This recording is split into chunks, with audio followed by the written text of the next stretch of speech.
Cristiano Ronaldo bagged his 900th career goal in Portugal's 2-1 win over Croatia. His record extending 131st goal for his national team comes just a few days after he revealed he has no plans on retiring. I mean, of course, it's got to come to an end at some point, but I do like the fact that he is saying, I'm still in my best prime sort of condition. But I agree what you're saying, but if you watched the Euros, and you know we forget them, he didn't do anything, and for me he probably hindered other players being played, and I think him playing that many games probably cost Portugal. I know you can people say that's harsh and it's not his fault, but you know, you've had your time, you still got what it takes, but have you got what it takes at the highest level with Portugal? There's a reason why he's playing in Saudi Arabia. There's a reason why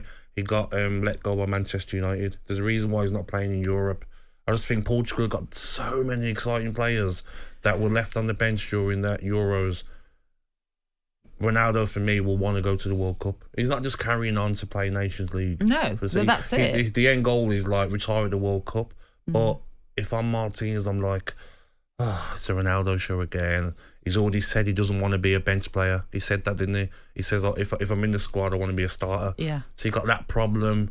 So it's a hard one for the manager, because is Ronaldo as big as Portugal? That's the problem you got, haven't you? Well, it kind of feels it, though, doesn't it? That's what I'm saying. There's so many. You got Leao. But remember in Qatar, Jota. though, he got dropped. Do you remember? Yeah, he got benched for a game. Different manager who was more bold. Santos, yeah. And then that striker that he got replaced by come on and scored 3, didn't he, in that game, hat-trick. But I just think you've got so many options. But the problem with Portugal is you've not got a standout striker. You've not got a Tony or Watkins who's banging in 20 goals in the top league. You've got like Leao, who's a very good player on the left. You've got Jota, who can play as a false 9. You know, you've got Neto as well.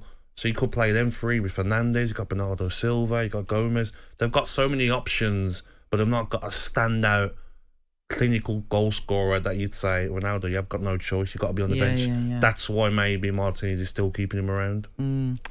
Still, like we mentioned, 900 career goals. I know. It's ridiculous. That's why it is hard to criticise Ronaldo, because you get so much stick when you ever do. You know, if like our social team clip up and you said something about Ronaldo, you start getting like people from places in the world you don't even know about start messaging you saying, how dare you, who are you to speak on the king?